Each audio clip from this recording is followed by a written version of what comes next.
Hey there viewers, and welcome back to the channel, and welcome back to episode 3 of this CB500X preparation for my friend Vicky's trip around Australia. We did a few things in the last video, so let's move on to some of the others, like reprogramming the key, mounting the panniers, fixing up that break in the crash bar, that sort of thing. So let's get on with it. Right, so the next job I want to do is to reprogram this new key. So I ordered this key, which is, that's the part number there for the replacement key, genuine Honda. I went to the local locksmith and got him to cut it the same as the original one, which we got, but it has to be programmed into the HISS security system for the Honda. Now there is a process on YouTube. If you just Google CB500X key program, you'll see a few videos on how to do it, but you do need to make up a special cable or buy the genuine cable from Honda, I guess. So the cable requires a couple of very small connectors here, or you can actually get the actual connector that they use. I forget the name of it. So there's a positive and a negative. Halfway down the cable, what's under there is a 1 amp fuse and a 1000 ohms or 1K resistor, which is required. And then at the other end, I've got some crocodile clips to connect to the battery. So let's have a look at the process.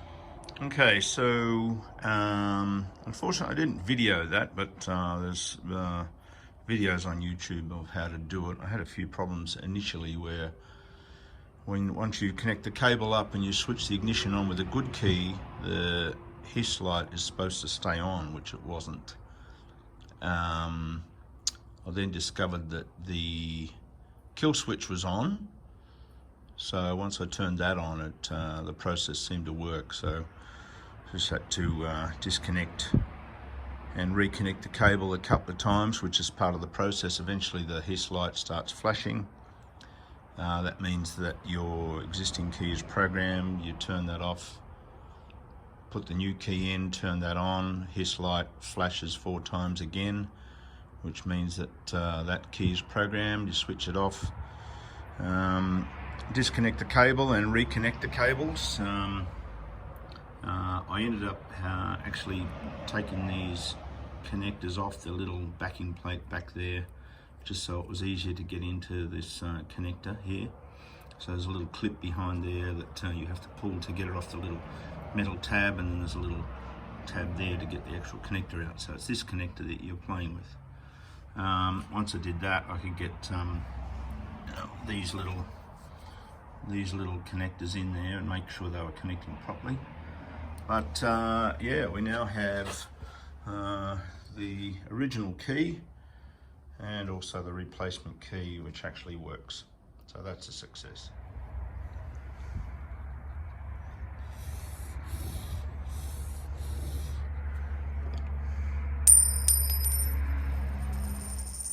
Right, next I want to do some of this wiring. So running the cables for the heated hand grips and the controller, and also these USB ports. I want to put one in the back here and one up the front, so it can be plugged in. You can charge things as you go along. So obviously I need to take the tank off. I've taken off this side panel, which I needed to take off to do the key programming. Need to do the other side and quite possibly this fairing. So I'll have a look at the manual and see what's required to get the tank off, so we can run the cables down to the battery and the fuse box here. Right, so took the side covers off, and then took part of these front fairing covers off, and I managed to lift the fuel tank up to the point where I could probably have got it off, but I had a lot of trouble trying to get the actual fuel connector off the bottom of the tank. Struggled with it for 20 minutes and then sort of thought, well, I can probably just run the cables under the tank. I can get access in under there, so I gave that up as a bad joke. And so I've actually mounted the control box for the Oxfords, and then run their cables down through here, and then obviously on this side you need to give that a lot of slack so that it doesn't impede the throttle.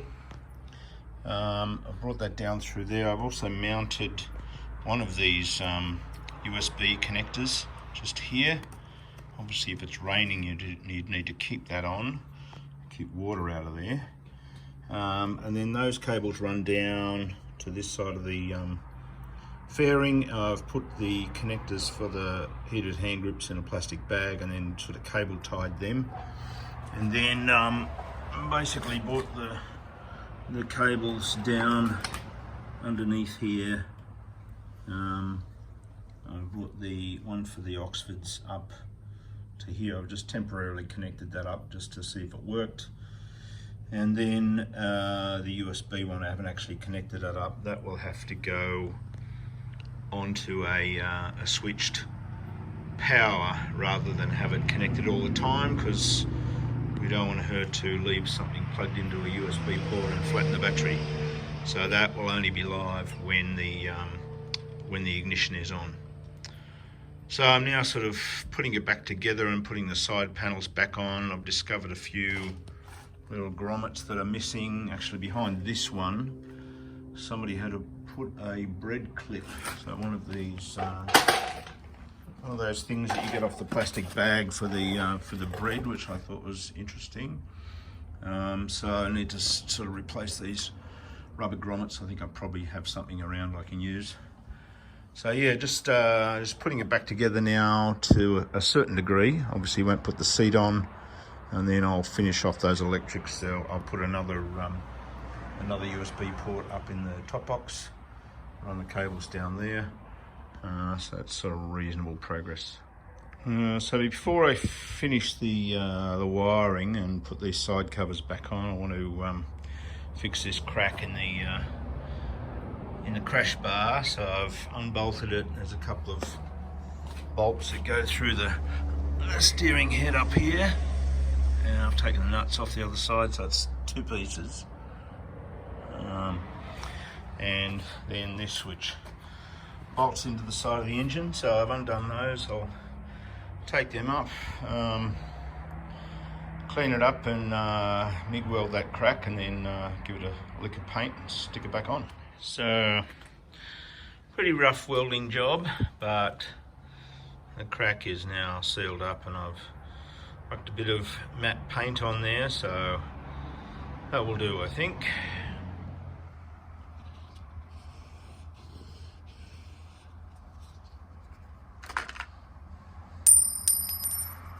So as I said, I've run all the cables from the heated hand grips and that USB port down here, and while trying to figure out where I can connect the USB ports, I came across there's a thing called an option plug. This is the European version, so that it has various connections in there, plus 12 and earth, etc. And then there's one that is the plus 12 when the ignition is on, which is what I want. So I managed to fashion a little pin that would go in there. That's going to this wire, and so basically just need to come up with a connector between that wire there and the positive from the USB port that's going in the top box, and the positive from the front USB port underneath there. Once that's done, then we're finished with the wiring, which is good. Now the heated hand grips, because they have a switch on them up here, You can actually switch them on and off, and it also has a low voltage detector, so if the voltage gets below a certain level, it'll actually switch them off. So based on that, you can actually wire them straight into the battery. So that's what I've done. So they're pretty much wired in and done.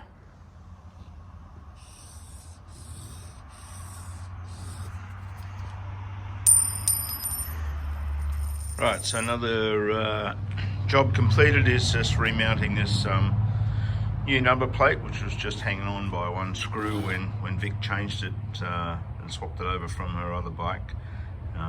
So we just had to drill a couple of new holes because spacing was a bit different, and then mount them with some nylock nuts so it doesn't fall off halfway around Australia.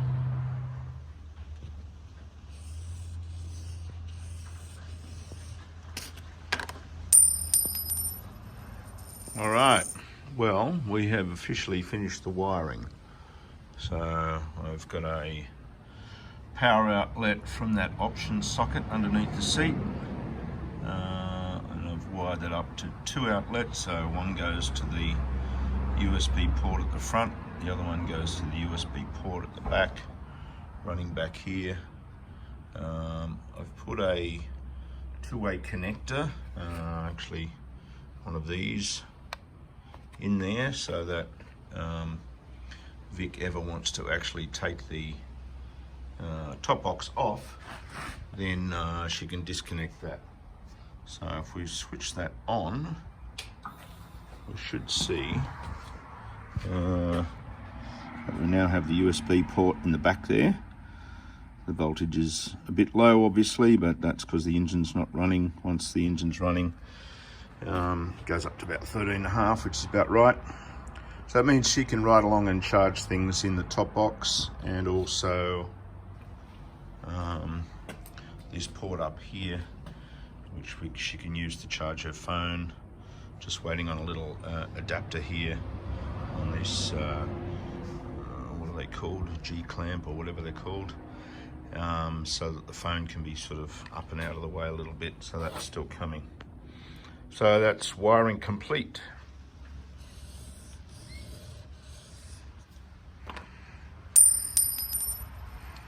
Some of these grommets that helped hold the side panels on are missing. So there was one missing on this side, one on the other side. So I took this one out of up here to see I had something in the shed, which I didn't, but I managed to find these at a local auto parts, which look exactly the same. So we'll pop them in and get these side panels back on. Right, well, let's move on to the last major job we need to do, which is mounting these panniers and pannier brackets. So we've gone with the Givy brand, or Givy, however you want to pronounce it. And they basically mount from, the frames mount from about 4 points, so down here near the foot peg, 2 mount points up here, and then there is a cross brace that joins the back of them together. So if you have a Givy top box, then there is a bracket up here, and then there's a small bracket that mounts here, and that gives you your 2 mount points. If you don't have a top box at all, then you use the kit that I've ordered. But what we have is a top box that's not a Givy, so it's a different brand. So we have to sort of do some modifications to get it to fit. Now, what happens is there's a before anything happens, there's a grab rail here that has obviously been removed from this bike, and there's some mount points back here and a mount point up here where that goes on. So they use that for the frames. So that one's already been taken up by this top box bracket. We then have, with the Givy kit, we get this little bracket which mounts in there. They also give you a nice little rubber sort of boot thing to seal that off, to make that look a bit nicer. And then from there, this bracket mounts on there, and that gives you the 2 top mount points for the frame. So obviously the front one will work fine. Luckily on this aftermarket frame, there's a hole here. So what I'm thinking is we will mount the frames, including the front here, and then it should be just a matter of making a simple bracket to join these two, and then that should be strong enough, and we don't have to do any cutting of this, which I thought maybe we might need to do. So let's put the frames on so we know exactly where that bracket needs to be, how big, etc. So let's move on with that. All right, these mounting frames are on temporarily. So I've fixed this one down to the exhaust bracket there, this one using the correct bracket there. Up here it's just sitting in midair. We've got the cross brace on that goes between the two and holds them stiff. On this side it mounts off a screw you put through the foot peg, and then the same here. So what we can now see is that we just need to make a couple of brackets that will go between the holes on the existing top box frame and these holes here. So fashion something out of steel so that it's strong enough, and then we should be done. So let's get on with that. Right, so I'm a big believer in the fact that your first idea of how to do something is not necessarily the best or easiest way of doing it, and I've changed my mind here. So what I did, by sort of just maneuvering things around a little bit, I actually worked out that these holes here could line up with part of this bracket. So I've drilled an 8mm hole through there, some extra long bolts that I happen to have, 8mm metric thread, and then some spacers, just some nuts that I had, probably 10mm nuts, and yeah, so that's nice and solid now, and tightened up everything, so we're ready to try the panniers on. So these are the Gibby E22 mono keys. Not a huge pannier, but perfect for Vicks trip. So they just sort of clip on the bottom there and then click in. Now these can go on either side. You can put them around a different way. So, but I think this way with the suits the shape of things and a bit more streamlined. So.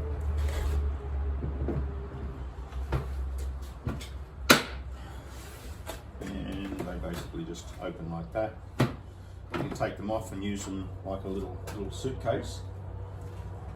So we're pretty much, apart from the seat cover, which still hasn't arrived, that's pretty much it. So what I plan on doing now is give it a bit of a wash and then take it for a test ride and see if anything falls off.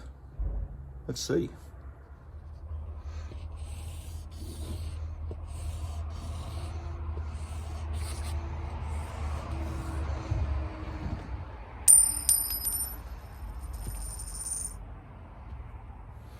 All right, so now that we've pretty much done everything, let's take it for a ride.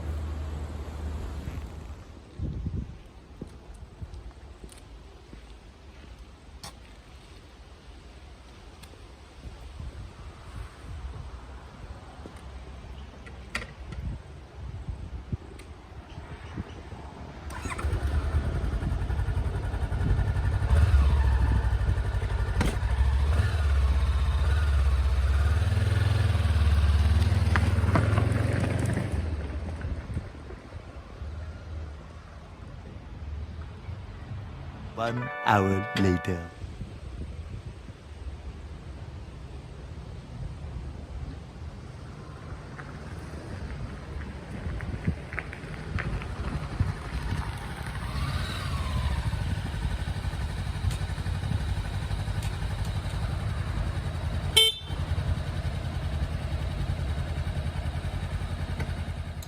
Right, so that's it, I think, for the CB500X Prep for Vic's big trip. There's still a seat cover coming, whether that arrives or not before she needs to leave. She's coming down next Tuesday, and we'll head off from here on Wednesday, which will be the 2nd. Then she's heading off on the big trip on the 6th. She probably will need something. The test ride went really well, all good, nothing fell off. Got a spare key cut for the top box, which we didn't have. But yeah, I can imagine that after a while that seat might get a bit painful. So maybe she might need to pick something up on the road or whatever.